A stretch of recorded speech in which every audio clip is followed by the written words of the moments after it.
Hello students, आज हम पढ़ने जा रहे हैं इक्वेशन ऑफ कंटिन्यूटी। अब इक्वेशन ऑफ कंटिन्यूटी कहती क्या है कि अगर मान लीजिए कि आपके पास कोई ऐसा पाइप है जिसमें कि हम दो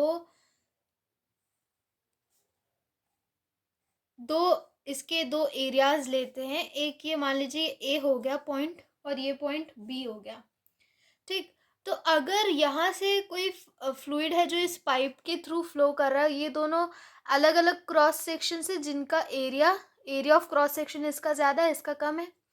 तो इक्वेशन ऑफ कंटिन्यूटी ये कहती है कि अगर एरिया ज़्यादा होगा तो वेलोसिटी उस फ्लूइड की कम होगी, अगर एरिया कम होगा तो वेलोसिटी ज़्यादा होगी, यानी कि area is inversely proportional to velocity. ठीक है, this is equation of continuity. और इससे हम ये भी कह सकते हैं कि उन दोनों पॉइंट्स पे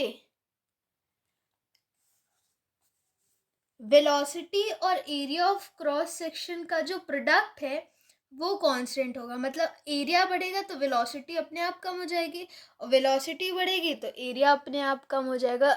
बस इनको ये कांस्टेंट रखना है। यही है हमारी इक्वेशन ऑफ कंटिन्यूटी।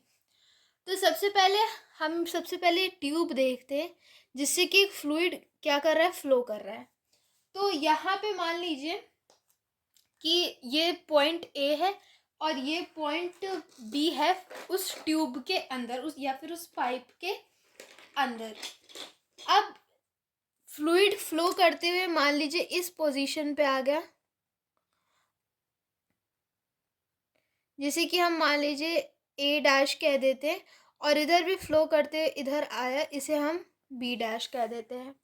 ठीक है, तो अब यहाँ से लेकर के यहाँ तक इसने जितना डिस्टेंस कवर किया, तो आपको पता है कि speed is equals to distance upon time.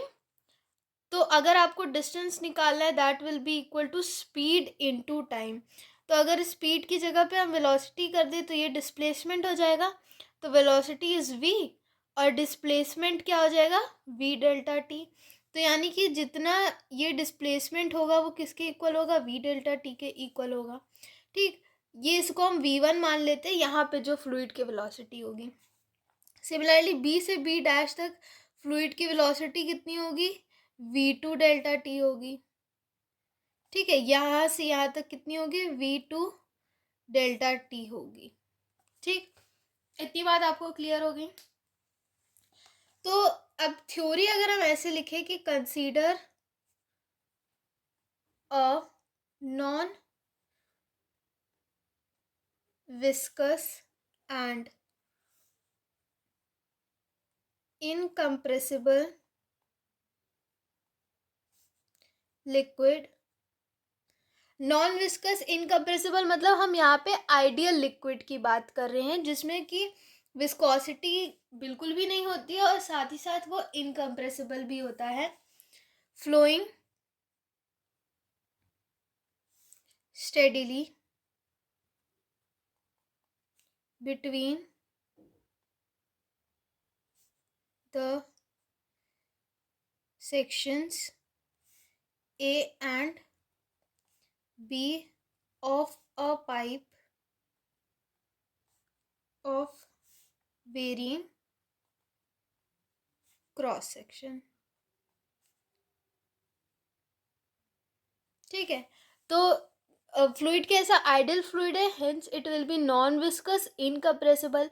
तो किस में फ्लो कर रहा है, एक ट्यूब में फ्लो कर रहा है जिसमें जिसका क्रॉस सेक्शंस यहाँ पे अलग है और यहाँ पे अलग है, दो अलग क्रॉस सेक्शंस है उस लिक्विड के, उस ट्यूब के।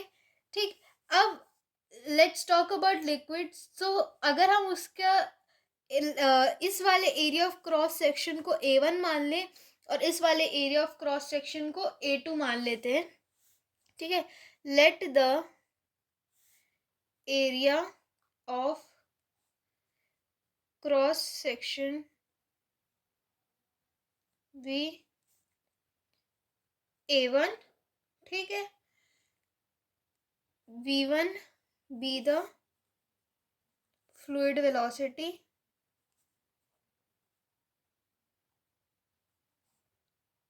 and ρ1 be its density at ए पे, ठीक है।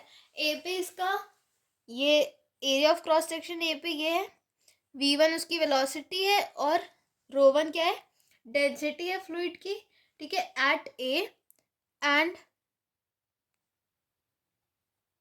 corresponding quantities at section B क्या ले लेते हैं यहाँ पे, A2 V2 एंड ρ2, ठीक है। अब देखिए we know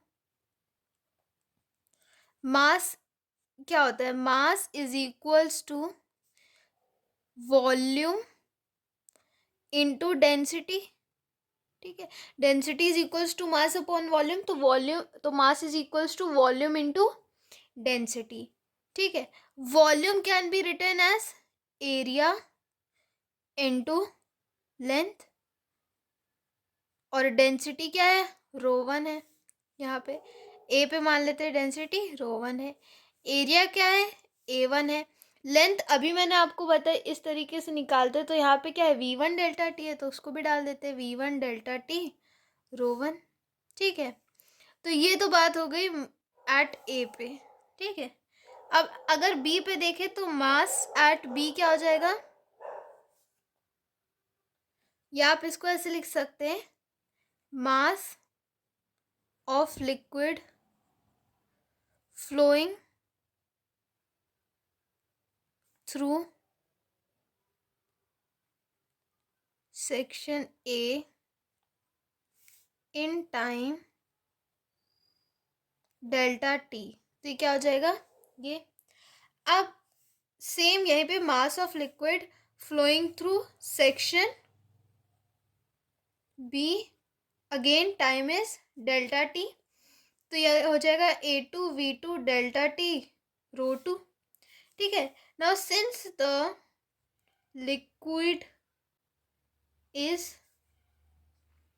incompressible ρ1 is equals to ρ2, ठीक है। अब जब वो इनकम्प्रेसिबल है यानी कि दोनों की डेंसिटीज क्या होंगी, सेम होंगी, ठीक है। Now by conservation of mass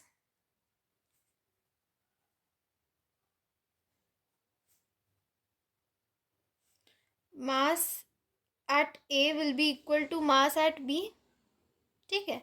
mass at ए क्या है, A1V1 डेल्टा टी ρ1, और मास एट बी क्या है, A1V1 डेल्टा टी ρ2, ठीक है। तो अब डेल्टा टी से डेल्टा टी कैंसिल हो जाएगा, ρ1 से ρ2 कैंसिल हो जाएगा, हमारे पास क्या बचेगा, ये A2V2 है, हमारे पास बचेगा A1V1 is equals to A2V2, या फिर हम कह सकते हैं AV, the value of AV remains constant, ठीक है। This is what is equation of continuity. तो अब हम कह सकते हैं कि इक्वेशन ऑफ कंटिन्यूटी क्या कहती है कि that during a streamlined flow of a non viscous incompressible fluid, यानी कि एक आइडियल फ्लूइड के स्ट्रीमलाइन फ्लो, मतलब कि अगर वो किसी पॉइंट से जा रहा है तो जितने भी मॉलिक्यूल्स उस पॉइंट से होकर गुजरेंगे उनका पाथ और वेलोसिटी सेम होगा। Non viscous incompressible fluid through a pipe of varying cross section, the product of area of cross section and fluid velocity remains constant,